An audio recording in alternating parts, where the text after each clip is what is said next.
오늘 우리에게 주시는 하나님의 말씀은 요한복음 4장 20절에서 24절까지 말씀되겠습니다. 하나님의 말씀 요한복음 4장 20절에서 24절 함께 한 마음으로 말씀을 합독하겠습니다.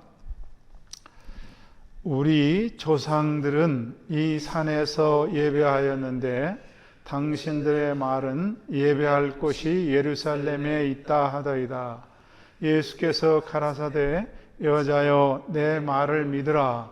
이 산에서도 말고 예루살렘에서도 말고 너희가 아버지께 예배할 때가 이르리라. 너희는 알지 못하는 것을 예배하고 우리는 아는 것을 예배하노니 이는 구원이 유대인에게서 남이니라. 아버지께 참으로 예배하는 자들은 신령과 진정으로 예배할 때가 오나니 곧 이때라. 아버지께서는 이렇게 자기에게 예배하는 자들을 찾으시느니라. 하나님은 영이시니 예배하는 자가 신령과 진정으로 예배할지니라. 아멘. 이 본문을 가지고 제가 한 3-4번 말씀을 나눈 것 같습니다. 오늘과 다음 주에 예배에 대한 것으로 함께 말씀을 나누겠습니다. 그리고 예배가 잘 여러분 마음속에 정립됐으면 좋겠습니다. 기도하고 말씀 나누겠습니다. 하나님 아버지, 오늘도 예배의 귀한 말씀을 부족한 자로 하여금 증거하게 하십니다. 성령의 은혜와 기름 부으심이 있어서 예배가 무엇인지를 깨닫게 하시고 하나님이 받으시는 예배가 무엇인지를 알게 하심으로 모두가 예배의 승리자가 되게 하시고 성공자가 되게 하여 주시옵소서. 예수님의 이름으로 기도하옵나이다. 아멘.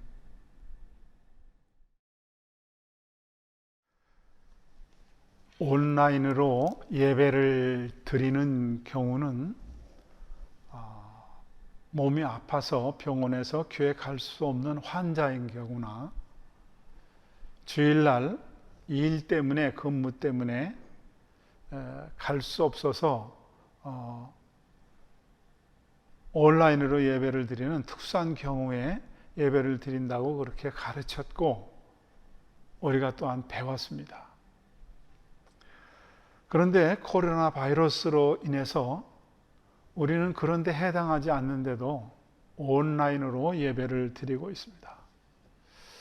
온라인으로 예배를 드리게 되니까 이런저런 이유로 교회를 떠났던 가난한 성도라고 하는 분들이 있습니다. 목회자의 어떤 잘못, 교회의 잘못 이런 것들 때문에 교회 등을 돌린 사람들이 온라인 예배를 드리니까 아마 가난한 성도들이 탄력을 받게 되고 자기들이 교회를 안 가는 것들이 합당한 이유가 되는 그런 경우도 생깁니다. 근데 제가 아까 묵상기도 때 읽어드린 것처럼 히브리서 10장 25절에 너희는 모이기를 힘쓰라 그랬습니다. 그날이 가까울수록 더 그리하라 그랬어요. 꼭 예배당에서 예배를 드려야 됩니까? 성경에는 모이라는 것입니다. 한날은 무디 목사님에게 어느 성도가 물었습니다. 목사님, 예배는 꼭 예배당에서 교회에서만 드립니까? 딴 데서 드리면 안 됩니까? 그렇게 물었습니다. 그리고 교회 안 가도 저는 혼자 예배 드릴 수 있습니다. 그렇게 질문을 했습니다. 그때 무디 목사님이 마침 난로에서 이 조개탄을 놓고 추워서 불을 떼고 있을 상태였는데 그 청년에게 그 조개탄을 하나 꺼내라고 그러니까 시뻘건 게 하나 꺼내서 밖에서 나왔습니다. 근데 얼마 얘기하다 보니까 금방 빨간 게 꺼멓게 돼서 죽었습니다. 혼자 있을 수 있지만 이어같이 되네. 같이 있어야 힘이 생겨지고 같이 있어야 협력할 수 있고 같이 있어야 하나로 돼서 그렇게 예배를 하나님이 받으시는 거네. 그렇게 얘기했다는 얘기가 있습니다. 오늘 우리는 예배에 관한 말씀을 함께 듣습니다. 요한복음 4장 3절에 보면은 유대를 떠나서 다시 갈릴리로 가실세 그랬습니다. 지금 예수님께서는 예루살렘에 있습니다. 예루살렘은 이스라엘의 남쪽에 있습니다. 그런데 갈릴리는 북쪽에 있거든요. 근데 여기를 지금 가시는 중인데 이스라엘 지형을 보면은 예루살렘 위에 사마리아 땅이 이렇게 있습니다. 그래서 이 남쪽 예루살렘 유다 땅에서 갈릴리 북쪽을 가려면은 이렇게 돌아서 갔습니다. 왜냐하면 이 사마리아 땅은 유대인들이 가기를 꺼려하고 그 사람들하고 만나기를 꺼려했기 때문에 그리 안 갔습니다. 근데 예수님은 지금 사마리아 땅으로 지금 갔다 이렇게 갈릴리로 가실 때 유대를 떠나 가실 때 4절에 보니까 사마리아로 통행하여야 하겠는지라 그랬어요. 예수님이 아마 의도적으로 간 것 같습니다. 사마리아로 통행하여야 하겠는지라 그랬어요. 근데 거기서 5절에 보니까 사마리아에 있는 수가라 하는 동네에 이르시니 야곱이 그 아들 요셉에게 준 땅이 가깝고 수가라 하는 동네에 들어갔습니다. 근데 거기에 야곱의 우물이 있었습니다. 6절에 보면은 거기 또 야곱의 우물이 있더라. 예수께서 행로에 권하여 우물 곁에 그대로 앉으시니 때가 제6시쯤 되었더라. 성경에 나오는 이 신약의 시간은 제가 말씀드린 적이 있습니다. 6을 더하면 한국 시간하고 똑같다. 지금 6을 더하니까 제6시쯤이라고 하는 이 시간은 한낮 12시입니다. 보통 물길로 아침이나 그 다음에 저녁 때 선선할 때 나오는데 이 여자는 지금 한낮에 물을 길러 나왔습니다.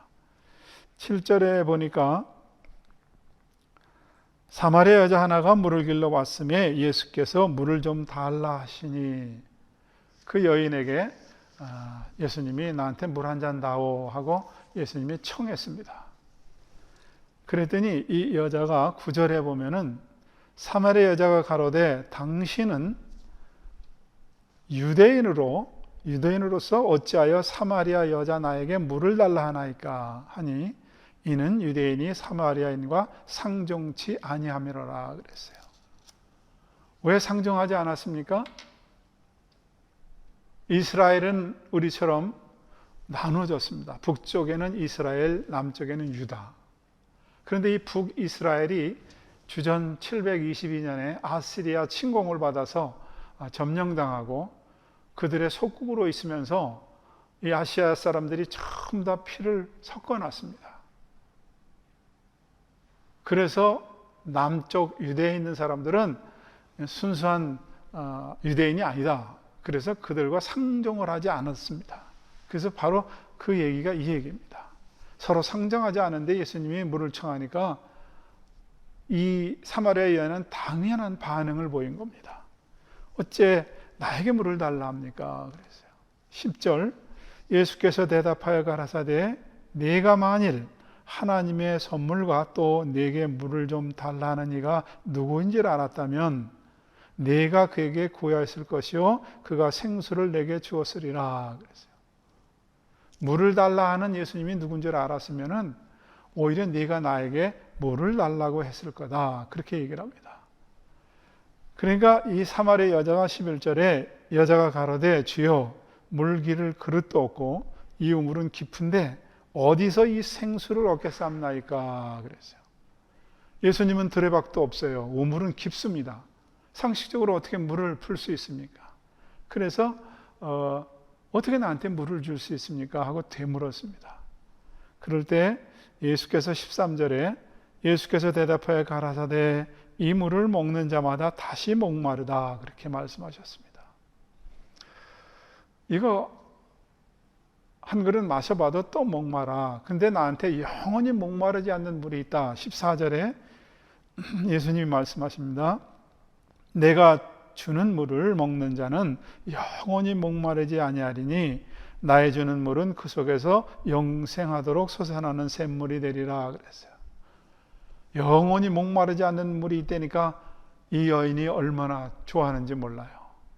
왜냐하면 여기 물길로 나오지 않아도 되겠거든요. 이 여자는 아침이나 저녁 때 물을 길러 나오면 사람들이 얘기를 하니까. 옛날에 이 우물은 여자들이 모이는, 그리고 수다를 떠는 장소였거든요. 근데 이 여자는 그 시간을 피해서 한낮에 가니까 이 여자만이 갖고 있는 문제가 있었거든요. 근데 영원히 목마르지 않는 물이 있다니까 그런 물 있으면 나 좀 주십시오, 그런 얘기입니다. 15절 여자가 가로되 주여 이런 물을 내게 주사 목마르지도 않고 또 여기 물길로 오지도 않게 하옵소서 그랬습니다. 그래서 예수님이 내 남편을 불러와라 그랬습니다.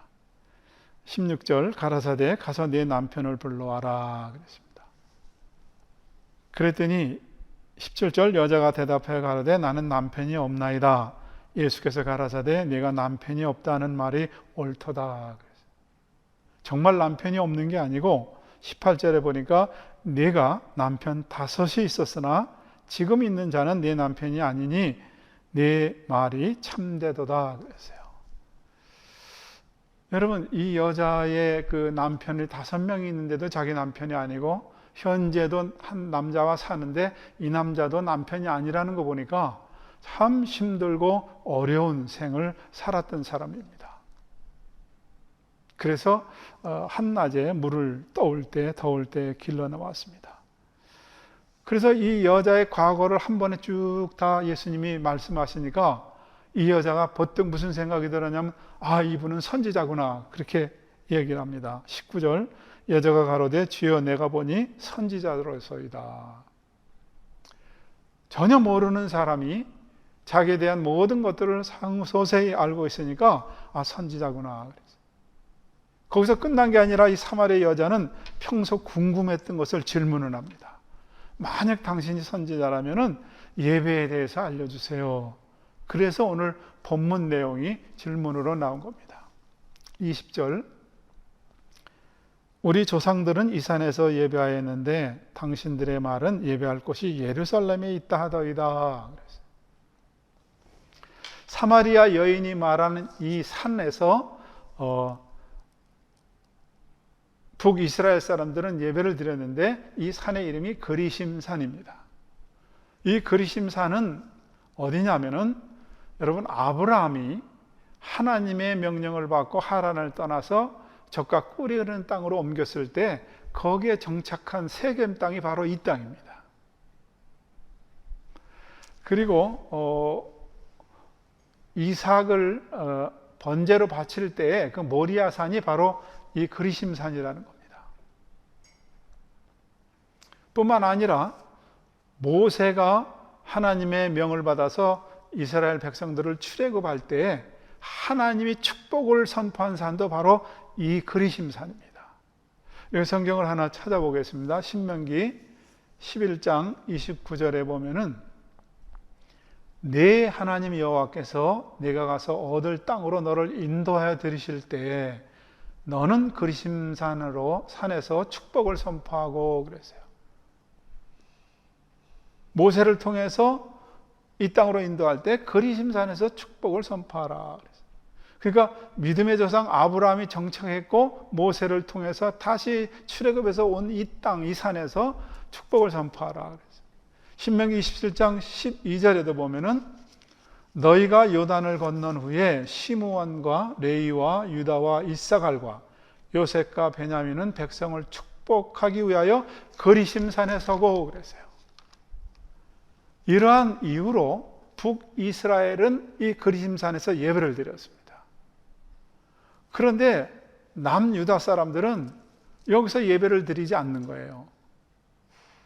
아브라함보다 1000년이나 이후에 다윗을 통해서 제가 성전을 건축하겠습니다. 그리고 하나님께 청을 했고 솔로몬 그 아들 때에 성전을 건축하고 그 건축한 성전을 봉헌할 때 하나님이 임재하고 하나님이 그곳에서 기도하면 들으신다고 그래서 남유다는 거기서 지금 예배를 드리고 있습니다. 예루살렘에서. 근데 이건 후대의 이야기고 그 전서부터 아브라함 때부터 예배를 드렸던 곳은 그리심산이라는 거예요. 그래서 이 사마리아 여인이 궁금했습니다. 도대체 여기서 예배를 드리는 게 맞나? 여기서 예배를 드리는 게 맞나?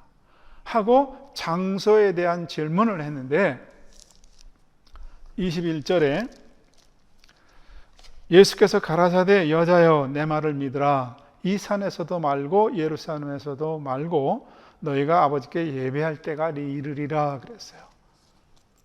예수님이 지금 이 사마리아 여자에게 뭐라고 얘기했습니까? 이 산도 아니고 예루살렘도 아니야. 아버지께 예배할 때가 와 그랬어요. 장소의 중요성을 얘기하지 않았습니다. 근데 분명한 것은 뭐예요?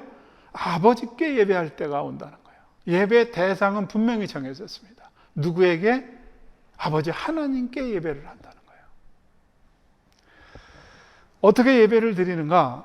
23절에 보니까 아버지께 참으로 예배하는 자들은 신령과 진정으로 예배할 때가 오나니 곧 이때라. 아버지께서는 이렇게 자기에게 예배하는 자를 찾으시느니라 그랬어요. 예배하는 자는 뭐예요? 성령과 진리로, 진정으로. 그래서 이 내용을 가지고 사람들이 생각할 때, 이 신령과 진정으로 예배하라는 것은, 이런 건가? 신령하고 영험한 어떤 대상에게 진정으로 정한수를 떠다 놓고 자식이 어떤 장원급제를 비는 것 같은 진정과 정성 어린 것, 이렇게 생각을 하고 이렇게 설교한 적도 많이 있었습니다. 과거에는. 근데 제가 묵상 기도하면서 늘 예배하는 자가 영과 진리로 예배할지니라 그렇게 말씀을 여러분한테 하지 않습니까? 그것은 뭐냐면 개역 개정 성경에 이 신령을 영으로, 그 다음에 진정을 진리로 이렇게 새롭게 번역했습니다. 이 말이 번역된 말이 언어에 맞는 말입니다. 어떻게 예배하라고요? 진리이신 예수 그리스도에게 이를 깨닫게 하는 성령의 도우심으로 예배를 드리라는 거예요. 하나님이 이렇게 예배를 드리는 자를 찾으신다는 거예요. 우리는 하나님을 찾고 하나님을 만나기 위해서 기도원을 가고 부흥회를 가고 신령한 목사를 찾아다니고 그러는데 아닙니다. 하나님이 예배하는 자를 찾아오신다는 거예요. 어떻게 예배하면은? 영과 진리로 예배하면은. 진리이신 예수 그리스도로 예배하고 이를 깨닫게 하시는 성령의 도우심으로 예배하는 하나님이 그 자리에 임재하신다는 거예요. 나를 찾아오신다는 거예요. 여러분, 성경에서는 사람이 하나님을 찾아가는 게 아닙니다. 하나님이 사람을 찾아오셨습니다. 예수님이 이 땅에 사람의 모습으로 오신 것으로부터 시작해서 하나님은 아브라함을 부르셨습니다. 찾아가서 만나셨습니다. 그리고 믿음의 조상으로 세우셨습니다. 하나님은 모세를 찾아가서 부르셨습니다. 내 백성을 애굽에서 인도하라. 이스라엘 백성을 구원하기 위해서 모세를 찾아가서 만나셨습니다. 어부하고 있는 사람들에게 예수님이 찾아가셔서 내가 사람 낚는 어부가 되게 할 텐데 너희는 나를 따르라 하고 가서 만나주셨습니다. 잘못된 열심을 하고 있는 바울을 찾아가셔서 그를 만나시고 그에게 세계 선교사의 길을 가게 하셨습니다. 나에게도 여러분에게도 하나님이 오셔서 때가 되면 예수를 알고 믿어지게 하셨습니다. 24절에 보면은 이런 말씀을 다시 합니다. 하나님은 영이시니 예배하는 자가 신령과 진정으로 예배할지니라 그랬어요. 하나님은 영이에요. 그러니까 예배하는 자가 뭘로 해요? 영으로 예배를 해야 돼요. 그리고 진정, 진리로 예배해야 된다고요. 그러면 25절 이렇게 이 사마리아 여인이 되묻습니다. 여자가 가로되 메시아 곧 그리스도라 하는 이가 오실 줄을 내가 아노니 그가 오시면 모든 것을 우리에게 고하시리이다. 메시아가 오면은 어떻게 예배하는지를 가르쳐 주겠죠. 그 메시아가 오면 알게 될 겁니다. 그렇게 얘기하니까 26절에 예수께서 이르시되 내가 말하는 내가 그러라 하시니라 그랬어요. 너가 기다리는 그 메시아가 나야. 비로소 예수님이 이 여인에게 자기가 메시아임을 나타내셨습니다. 여러분, 예배는 어떻게 드린다고요? 진리로. 예수님이 뭐라고 말씀하셨어요? 나는 길이요 진리요 생명이라 그랬어요. 예수 그리스도로 예배하고 성령의 도우심으로 예배하는 것입니다. 여러분, 아무리 웅장한 예배를 할지라도 예수 그리스도가 빠지면은 그 예배가 아닌 것입니다. 아무리 좋은 프로그램이 있어도 그것이 아버지 학교든 부부동산이든 새신자반이든 예수 그리스도가 없으면 그것은 헛겁니다. 그 교회가 100년이 됐고 150년의 전통을 가졌어도 예수 그리스도가 없으면 이것은 헛겁니다.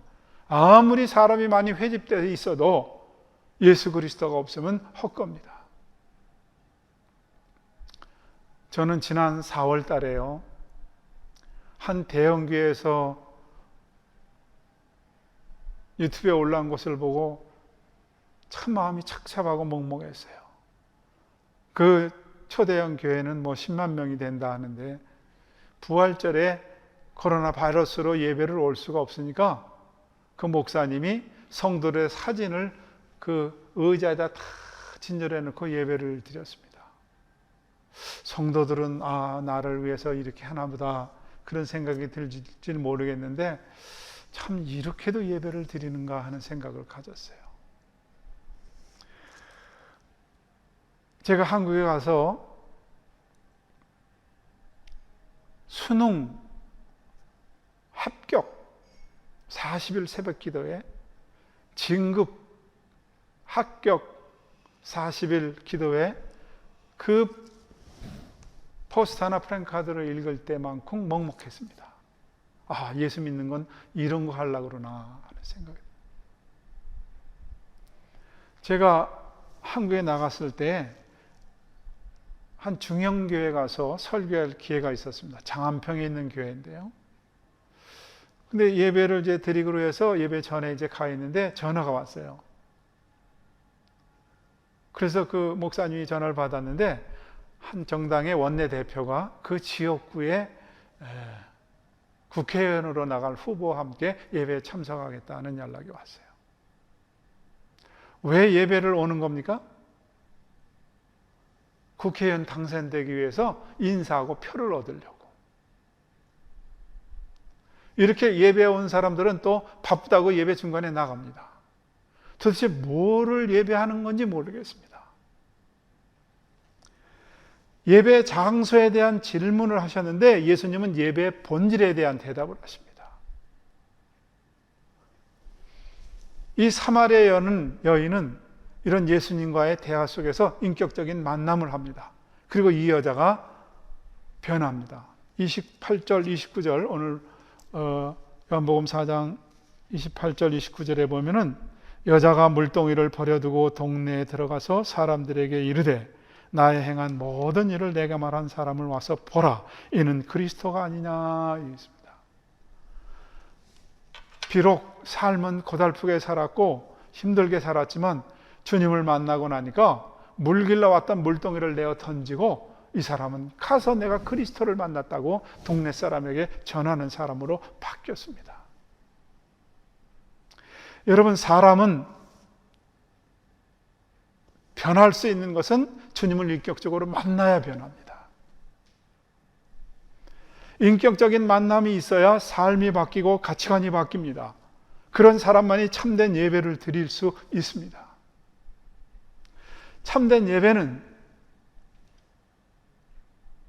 하나님을 만나고 무엇을 요술방망이처럼 무엇을 달라는 게 아니라 하나님의 영광 안으로 들어가는 것입니다.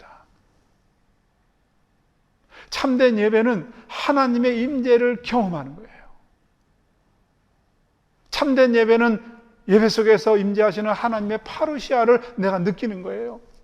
그래야만 그 사람의 인격이 바뀌고 가치관이 바뀌고 모든 것들이 하나님의 시선으로 바라볼 수 있습니다. 하나님과의 인격적인 만남, 이 사람이 드리는 예배, 이것이 예수님과 함께 성령의 도우심으로 드리는 예배예요. 이런 예배를 드리기는 사람들은 나의 자아의 감옥에서 나오기 시작합니다. 이런 사람들은 삶이 단순해지기 시작합니다. 이런 사람들은 손에 쥐고 있는 이것들이 아무것도 아니라는 것을 느끼기 시작합니다. 등에 무거운 짐을 지고 있었던 것들을 비로소 내려놓기 시작합니다. 그리고 하나님과 통행하는 것을 깨닫기 시작하고 그것이 기쁨이고 참 평안인 것을 알게 됩니다. 이 사마리아 여인은 생수를 준다고 하니까 물 길러 왔다가 나 이제 생수를 마시면 물 안 길어도 되겠네? 지극히 인간적인 생각을 했습니다. 왜? 남편 5이나 되는 그 어려운 삶을 사는 여자들의 그 수군거림, 가십이 싫었었는데 이제는 됐구나 그렇게 생각하는데 아닙니다. 이 여인이 만난 것은 잠깐 한 모금 마시고 더 목마른 게 아니라 영원히 목마르지 않는 생수, 예수님을 만난 것입니다. 인격적으로 만난 것입니다. 그래서 이 여자의 삶이 완전히 바뀌고 39절에 보니까 여자의 말이 그가 나의 행한 모든 것을 내게 말하였다 증거하므로 그 동네 중에 많은 사마리아인이 예수를 믿더라 그랬어요. 이 여인 하나가 예수님을 인격적으로 만나서 내가 그리스도를 만났다, 메시아를 만났다. 그리고 가서 동네에서 증거했더니 그 사마리아 땅에도 많은 사람들이 예수를 영접하는 놀라운 사건이 일어났습니다. 여러분, 예배의 핵심은 대상이 아버지 하나님입니다. 예배는 영과 진리로 드리는 것입니다. 영과 진리로 예배하면 하나님이 나를 찾아오십니다.